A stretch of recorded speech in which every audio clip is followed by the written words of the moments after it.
Senhores telespectadores, o nosso passeio de hoje é ao concelho de Alcoutim. Alcoutim é um concelho algarvio, embora serrano, isto aqui não há praias. Fica na Raia de Espanha, todos veem lá embaixo o rio Guadiana.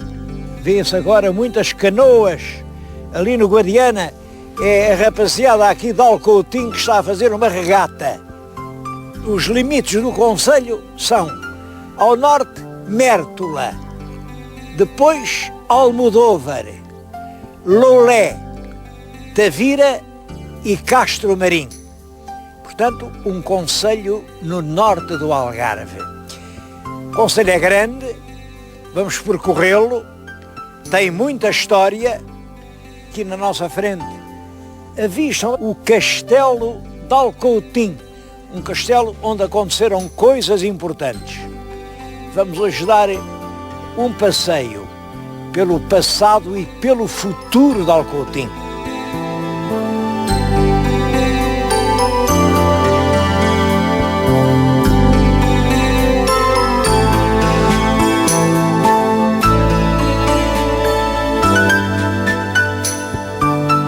E já estamos em Portugal, exatamente em frente da ermida da Senhora da Conceição, na vila de Alcoutim.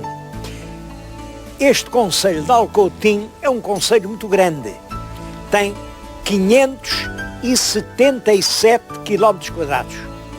Reparem, 577 é muito, é um dos concelhos grandes que há em Portugal.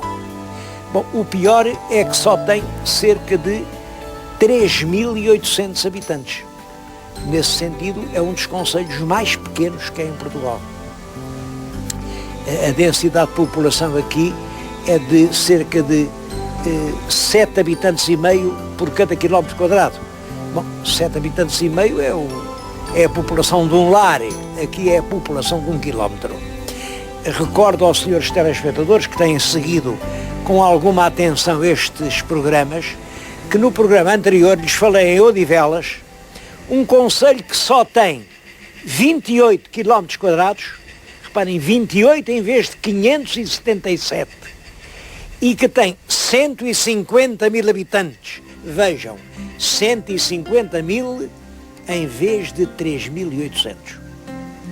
Portanto, o concelho de Odivelas é, por um lado, 20 vezes mais pequeno, por outro lado, 40 vezes maior.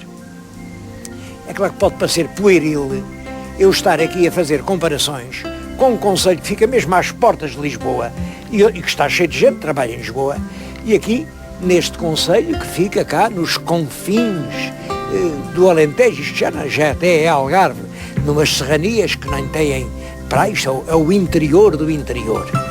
Bom, mas é por isso mesmo que eu faço a comparação. Os motivos porque há muita gente no concelho de Odivelas é porque têm lá que fazer. E os motivos porque não há quase gente nenhuma aqui no concelho de Alcoutim é porque aqui não há nada para fazer. Não há indústrias, não há fábricas, não há serviços públicos, não há atrações, embora o concelho em si seja um concelho cheio de beleza e de motivos de interesse.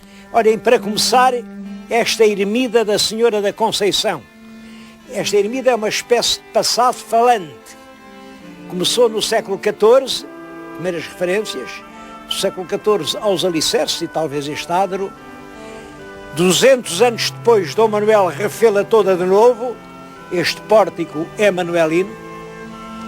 200 anos mais tarde, século XVIII, vem o ouro do Brasil. El Rei Dom João V pôs as suas armas lá em cima, reparem, aquilo são as armas de Portugal na época joanina. 200 anos mais tarde, em 1998, a Câmara Municipal instalou aqui um núcleo de arte sacra, que vale a pena visitar.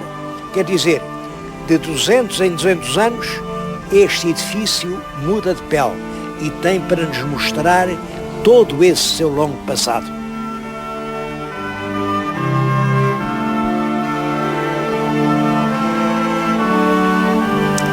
A história de Alcoutim não é difícil de contar. A região era muito rica de minérios. sobretudo o cobre e o enxofre. Portanto, desde a época dos metais, que isto foi intensamente explorado. Ainda hoje há muitos vestígios de presenças arqueológicas aqui na região. Bom, isso continua com os romanos. A presença romana, a importância da presença romana pode ser dada por aquela estátua. Aquilo é um Apolo. Um Apolo apareceu ali perto do rio e hoje está lá em Lisboa, no Museu Arqueológico. Eu acho que as coisas locais deviam estar onde apareceram. Bom, essa importância é sublinhada pela existência de uma estrada natural. O Rio Guadiana é uma estrada. Quem venha pelo Mediterrâneo entra por aquela estrada, uma estrada sempre lisa, sempre boa, e vem até às minas. Ainda não há muitos anos, no tempo das minas de São Domingos, vinham navios de grande calado aqui, diante de Alcoutim, carregar o minério.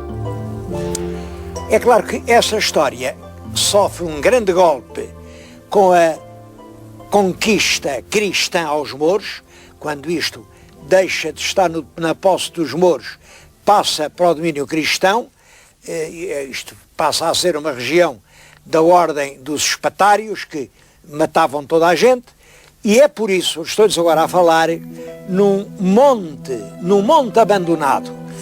Aqui no Algarve, a palavra monte tem um sentido diferente do que tem no Alentejo. No Alentejo, o monte é apenas uma instalação agrícola, com a casa do pessoal. Aqui não, aqui é uma pequena aldeia que não tinha ermida, não tinha capela, não tinha, portanto, a presença espiritual. Isso fez com que muitas morressem, porque, claro, as pessoas não queriam viver num sítio onde não houvesse os confortos espirituais. A verdade é que isto, desde que acabaram as minas, passou a viver um pouco do contrabando. O contrabando aqui era muito importante, mas agora também acabou o contrabando. Depois de uma agricultura pobre, uma agricultura de subsistência, aqui nestes montes, ou montinhos, o algarvio gosta de chamar montinhos, o que é muito bonito, havia o trigo, mas um trigo pobre, havia algumas azeitonas e havia a pecuária, sobretudo das ovelhas. Bom, era uma cultura tão pobre, que as pessoas foram-se indo embora. Olhem, este forno, junto do qual estou a falar, cozeu pão pela última vez, há cerca de 20 anos. Nessa altura, os últimos moradores foram-se embora. O montinho, a pequena aldeia, é hoje apenas um monte de ruínas.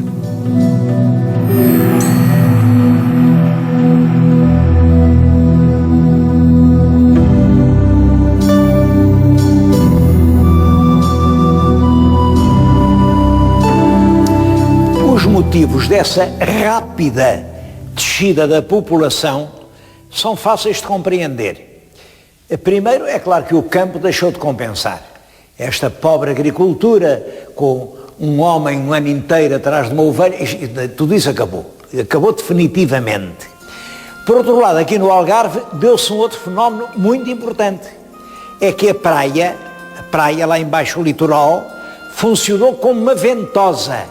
As pessoas podiam ter aqui uma pobre vida, ou lá embaixo uma vida boa. As pessoas foram para a praia, foram para os núcleos novos que o turismo fez nascer. Quando deixa de haver população, deixa de haver crianças. Quando não há crianças, fecham as escolas e aqui em todo o concelho fecharam dezenas de escolas primárias. Isto é muito interessante, muito, porque a Câmara Municipal de Alcoutim entendeu que uma escola primária faz parte do património público, é algo que não se pode arrasar. Devo dizer que houve aí câmaras, também aqui no Algarve, mandaram vender essas escolas desertas em asta pública. Serviram para fazer moradias, serviram para fazer palheiros. Aqui não. As escolas, umas são sedes de instituições de recreio ou de cultura e outras. A Câmara tomou posse delas e fez pequenos núcleos museológicos. Precisamente 6 núcleos. Numa escola fez uma vocação do artesanato local, noutra da cerâmica, noutra da tecelagem, noutra da vida rústica, da vida rural, noutra do Rio Guadiana. Estou-lhe a falar na última, em que se recorda o que era uma pequena escola primária de antigamente. Lá estão as carteirinhas, exatamente como eram, com o tinteiro, com o papel. Bom, esta escola a mim emocionou-me muito, muito, porque realmente ainda conserva uma coisa que hoje é muito rara. É a coleção educativa. Eu tenho aqui alguns títulos. A matemática não é difícil, é uma introdução à matemática. Como construir uma casa, eram as regras para a autoconstrução. O homem e as coisas, isto é do engenheiro Francisco Alves Mateus, que já morreu, e é uma das mais inteligentes introduções ao estudo da física que eu conheço. A química que todos podem saber, a instalação do moderno pomar, o porco, milheiro de pobres e ricos, os pássaros, é muito bonito este livro. Bom, eu deste não falo, Aprenda a Redigir, fui eu que o escrevi. A Horta, saíram mais de 100, era uma tentativa de pôr o povo a ler. Bom, uma tentativa que se malogrou, mas isso não é assunto para aqui.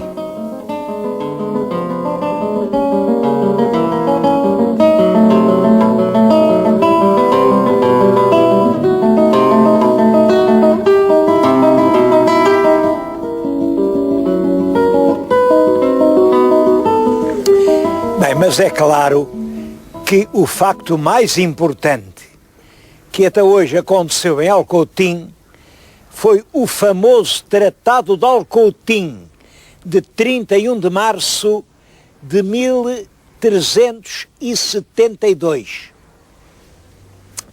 Isso antigamente vinha, até se aprendia na 4ª classe, na escola primária. Tratado de Alcoutim, é claro, as pessoas aprendiam isso, não sabiam o que era. E o senhor telespectador até pode achar aborrecido o que é que eu tenho a ver com o Tratado de Alcoutim. Realmente tem, porque é muito mais importante do que parece. Como sabem, nós em Portugal, no século XIV, tivemos uma terrível crise social dos grandes contra os pequenos. Chamamos a isso a crise de 1383-1385. Bom, uma crise semelhante não é semelhante, é melhor dizer correspondente, tinha-se dado em Espanha cerca de 20 anos antes, uma grande guerra civil que tinha oposto os grandes aos pequenos. Os grandes tinham por cabeça o rei Pedro Cru, os pequenos tinham por cabeça o irmão bastardo do rei, Henrique, que era o homem que tinha a simpatia das cidades e dos povos. Envolveram-se numa guerra que durou anos, foi extremamente cruel. E o que é que fez Portugal? Portugal, com toda a razão, com toda a prudência, disse que não temos nada com isso. A guerra dos espanhóis é lá com os espanhóis, a gente fica de fora. Bom, e foi essa a nossa atitude durante a primeira fase da guerra. Mas é nessa altura que morre o nosso rei, o Dom Pedro I, e sucede no trono o filho, o Dom Fernando. É do reinado do Dom Fernando que lhes vou falar. Dom Fernando é o tal que passou à história com o cognome de Dom Fernando o Formoso. Parece que tinha uma cara muito bonita. Diz o Fernão Lopes que era um homem muito achegador de mulheres. Achegador de mulheres quer dizer, era um homem que vivia sempre agarrado às saias, isso nele era uma mania, as mulheres envolveram-lhe a vida inteira. E é disso que eu vou falar, porque por acaso a história quis que as 3 mulheres importantes da vida dele, a primeira chamava-se Leonor, a segunda chamava-se Leonor, e a terceira chamou-se Leonor. Portanto, o rei das 3 Leonores. É um bom alcunha para esse Dom Fernando. chamar-lhe o formoso, eu prefiro chamar-lhe o tratante porque ele fez tanto tratado e nunca cumpriu nenhum. Fartou-se de prometer, nunca cumpriu o que prometeu. Para mim, quem promete e não cumpre é um tratante. E tanto me faz que seja do século XIV como que seja do século XXI. Quem promete e não cumpre é um tratante. Ele, na primeira fase, enfim, havia a guerra, não se meteu nisso, só que, exatamente 2 anos depois dele subir ao trono, em 1369, um dos pretendentes, o tal Dom Henrique, conseguiu assassinar o irmão. Matou o rei Dom Pedro. Isso é misterioso, como é que o mataram?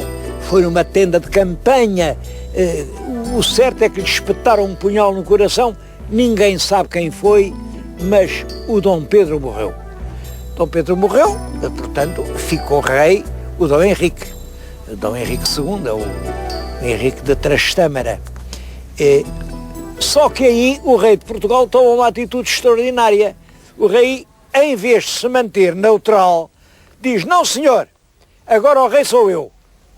Mas era ele porquê? Bom, ele tinha lá uma vaga razão.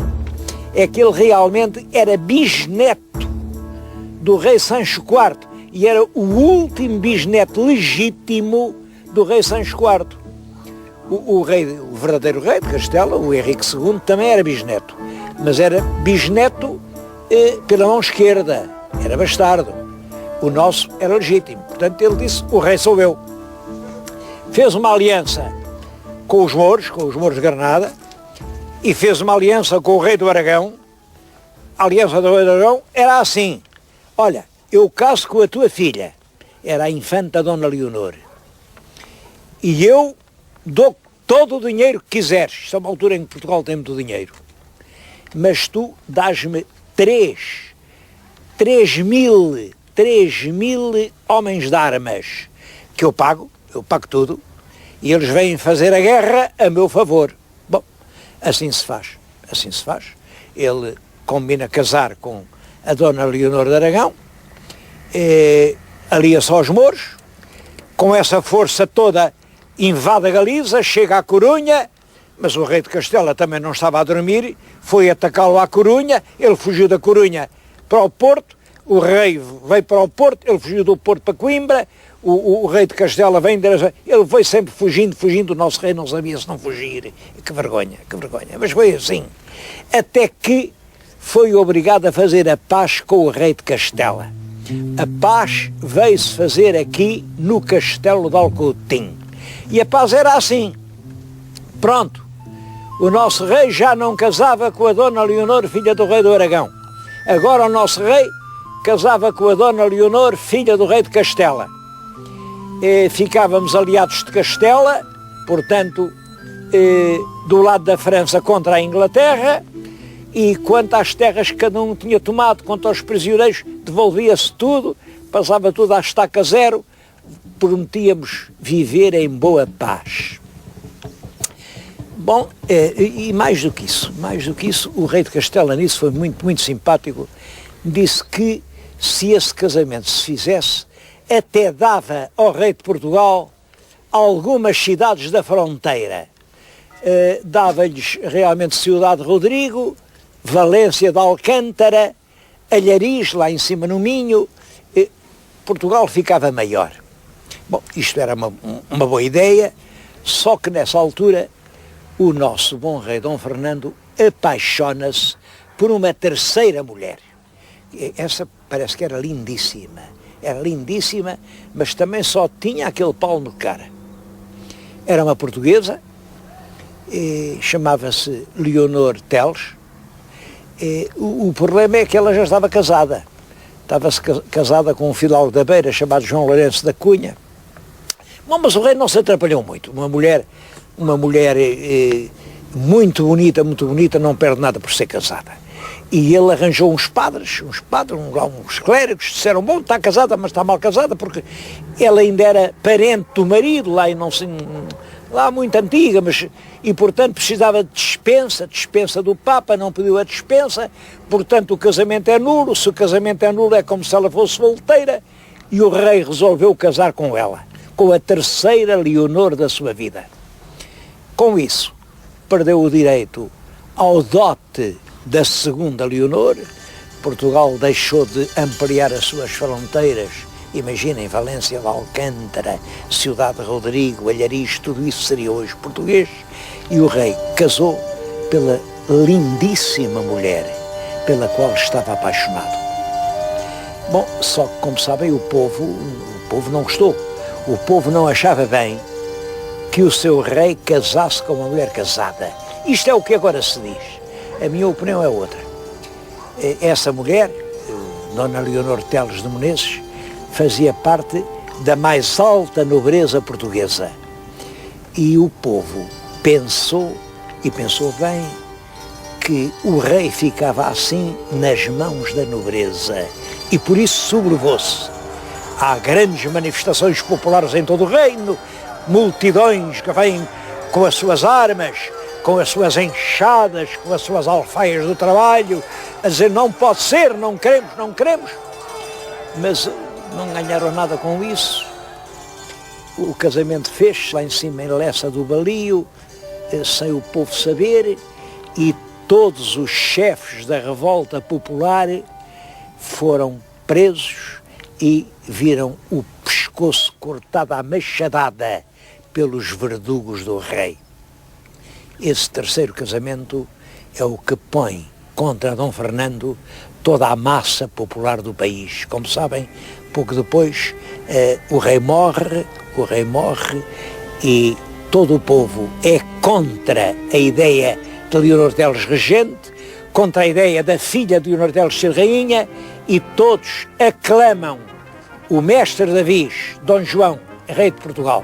É assim que começa a nossa segunda dinastia.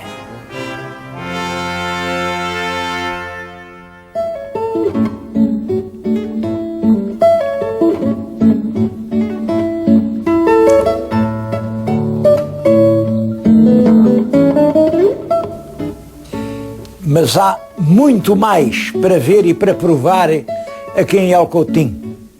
Olhem, vale a pena vir até Martim Longo. Martim Longo, palavra bonita, Martim Longo, quer dizer, era um martim muito comprido, que deve ter vindo para aqui logo no princípio do povoamento algarvio. Vale a pena vir a Martim Longo para provar este pão. Garanto-lhes que é o mais saboroso pão que eu até hoje provei em Portugal. Bom, o pão e as bonecas. Há aqui uma tradição, bonecas de juta, que são uma beleza. Isto são tipos verdadeiros do velho povo algarvio. Isto, por exemplo, é muito engraçado porque antigamente os pastores andavam no campo o mês inteiro. Mas é claro, as esposas iam vê-los e levar-lhes a comida todas as semanas.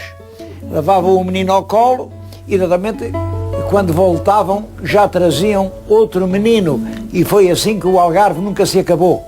Todos estes bonecos são realmente extremamente sugestivos, e não julguem que isto custa alguma fortuna. Isto anda à volta de 12, 15 euros cada boneco. Eu acho que tudo isto é fascinante. Senhor telespectador, quando voltar ao Algarve, não se contente com a praia. Faça uma exigência. Venha visitar o Nordeste algarvio. Mas eu queria ainda referir-me a esta palavra, aléu, que está na bandeira da Câmara. O melhor sítio para falar nisto é a cidade de Ceuta. Ceuta. Vamos lá na próxima semana.